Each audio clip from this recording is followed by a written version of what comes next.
Halo teman-teman semuanya, Assalamualaikum warahmatullahi wabarakatuh. Perkenalkan, nama saya Indra Agustin dengan NIM 34021803969. Saya mahasiswa Universitas Galuh, program studi manajemen, Fakultas Ekonomi dengan mata kuliah Sistem Informasi Manajemen.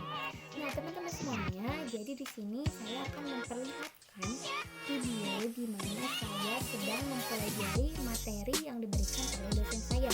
Dan juga saya akan memaparkan sedikit tentang SOP atau standar operasional produk. Untuk video yang pertama di sini saya akan memperlihatkan video di mana saya sedang mempelajari materi tersebut. Jadi kita langsung aja lihat videonya. Sistem Informasi Manajemen, Standar Operasional Prosedur atau SOP.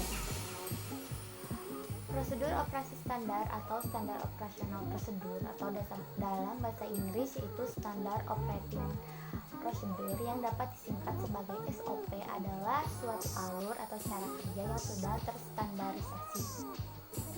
Standar operasional prosedur ini memiliki kekuatan sebagai suatu petunjuk yang bersifat mengikat dan direktif. Menurut Sailendra atau standar operasional prosedur atau SOP adalah panduan yang digunakan untuk memastikan kegiatan operasional organisasi atau perusahaan berjalan dengan lancar. Dan adapun fungsi standar operasional prosedur atau SOP yaitu yang pertama memperlancar tugas atau pegawai maupun tim atau unit kerja. Yang kedua sebagai dasar hukum jika terjadi penyimpangan. Yang ketiga mengetahui dengan jelas hambatan dan mudah dilacak.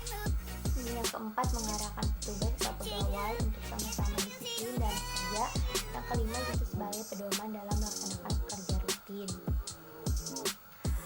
Manfaat standar operasional prosedur atau SOP menurut Permenpan yaitu sebagai standarisasi cara yang dilakukan dalam penyelesaian pekerjaan khusus, mengurangi kesalahan dan kelalaian, menjadikan staf lebih mandiri dan tidak tergantung pada intervensi manajemen sehingga akan mengurangi keterlibatan pimpinan dalam sehari-hari.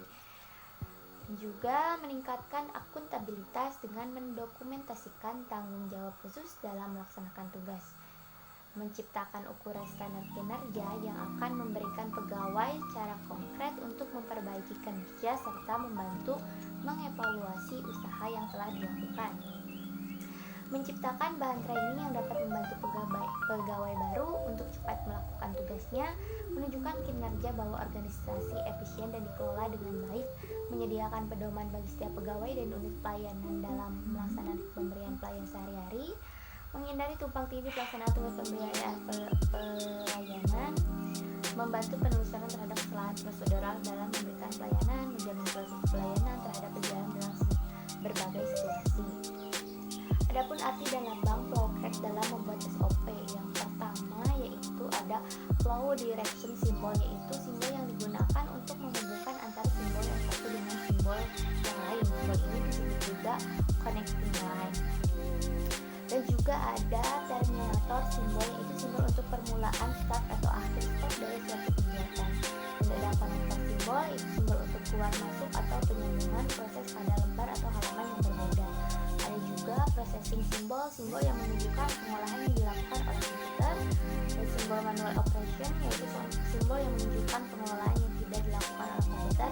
Ada simbol decision atau simbol pemilihan proses berdasarkan kondisi yang ada. Ada juga simbol input output, simbol yang menyatakan proses input dan output tanpa tergantung dengan jenis peralatannya. Phase itu simbol untuk pelaksanaan suatu bagian subprogram atau prosedur. Ada simbol display, yaitu simbol yang menyatakan peralatan output yang digunakan, yaitu layar, filter, printer dan sebagainya. Ada simbol atau outline stroke, yaitu simbol yang menyatakan output yang berasal dari sisi atau sisi fasilitas. Simbol magnetic atau unit, simbol yang menyatakan input dan sertifikat magnetik atau electricity device.